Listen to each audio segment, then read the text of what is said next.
tayo mga idol.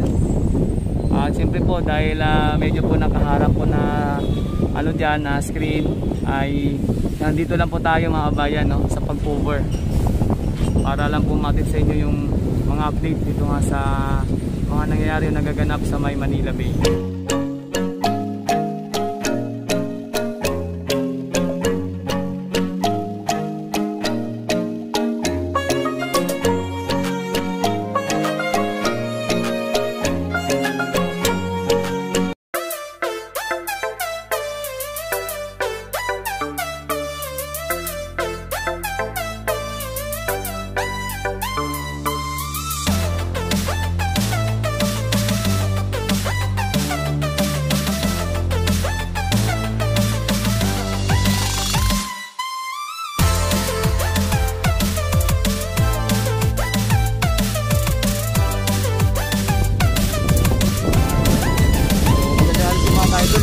Dito tayo ngayon sa ating phase 1 kung saan atin po nakikita yung mga kawani po ng MMDA na naglilinis po dito ng mga nagkalat na basura, no?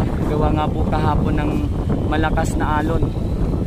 So ayan po, no, sa ngayon ay tulong-tulong po sila na kumukuha dyan at naglilinis ng mga basura na manapadpad dito sa ating Manila Bay. So dito nga po tayo sa ating location sa may phase 1 mga kabayan. So mayroon pong parang ano, no, sumusungkit, siyempre nagwawalis, at mayroon pong may parang net, no, para po nakukuha ng mabuti yung mga basura na padpad dito mga kabayan. So sila po yung mga kawani ng MMDA mga idol, street sweepers MMDA.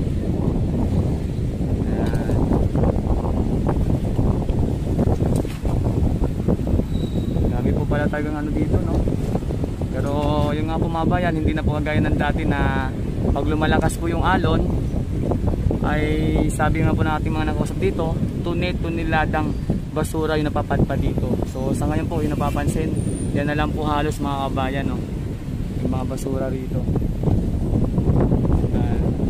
So nasa phase 1 po tayo mga idol.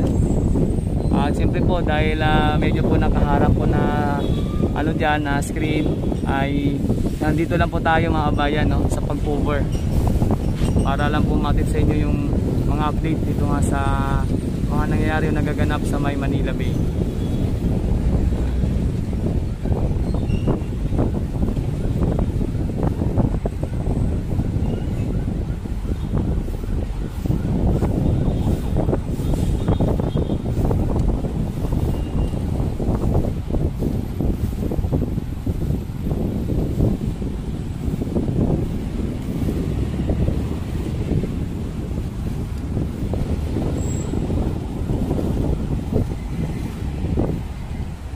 So sa usapin naman pong ano, no, na wash out ang ating dolomite sand.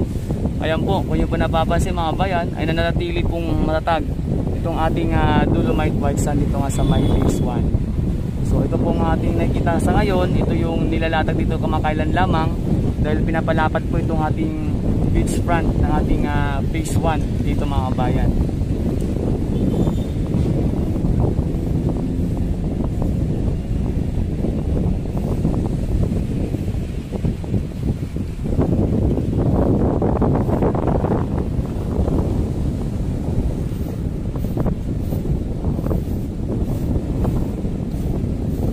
Tayo maka-cover sa mismong loob mga idol kasi bawal po tayo doon, no. So dito lang tayo sa may labas lang nitong ano, kanilang harang.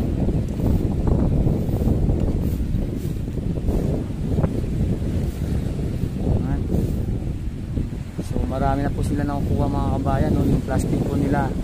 Ayan po, nakita niyo po yung plastic nila na dala-dala.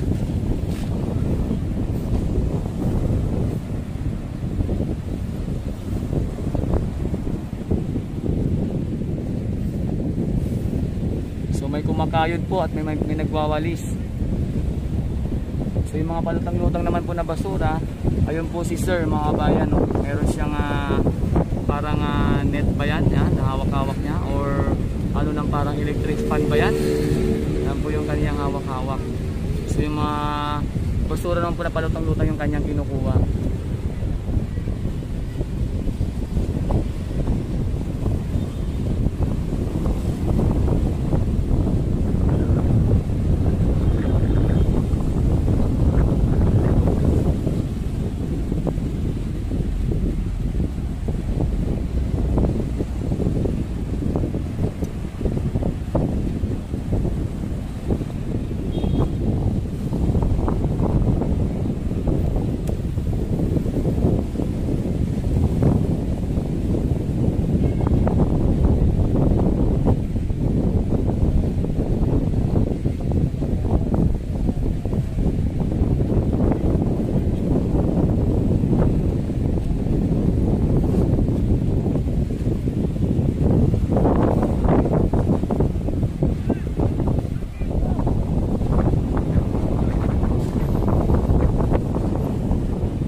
Sa ngayon medyo bumabay sa dati yung tubig, no, at wala na po tayong magkano kitang lutang-lutang na basura dyan dahil nga po sa ating mga MMDA dito na naglilinis ngayong araw.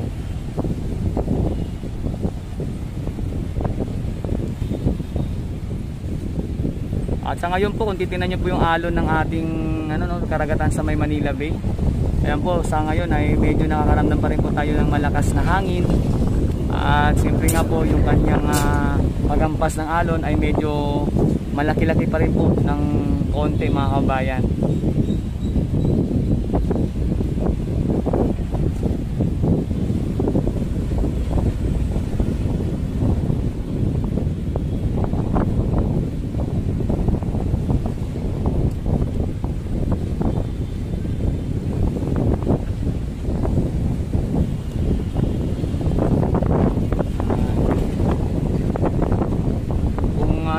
Pwede tayo magkasya sa itaas, no? Kaya lang, bawal po, baka masita po tayo, mga kabayan. Kaya dito lang po natin pagtsagaan yung kanilang para may update ko po sa inyo yung mga kaganapan dito. Kasi bawal po tayo pumasok sa loob.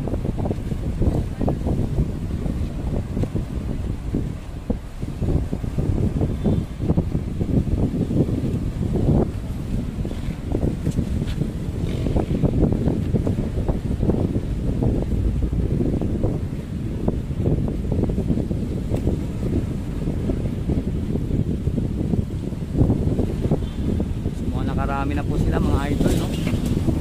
At kumunti na po yung ating nakikitang palutang-lutang na basura dyan sa may dagat ng Manila Bay. At ang ating pulapis sa mga kabayan, ito po ay ang Phase 1. So dito po natatanaw po natin yung ating white sand dolomites, no? Na kung saan ay nananatili pong matag, mga idol.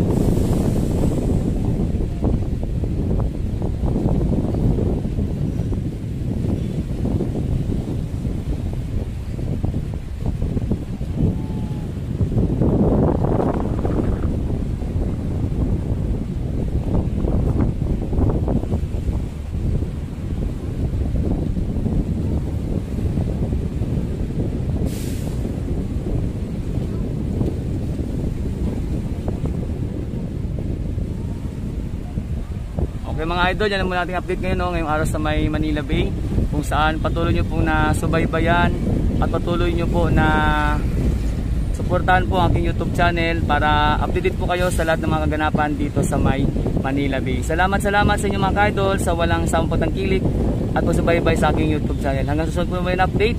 Ito nga po pala ulit si Daddy D, and maraming salamat po. More power and God bless us all.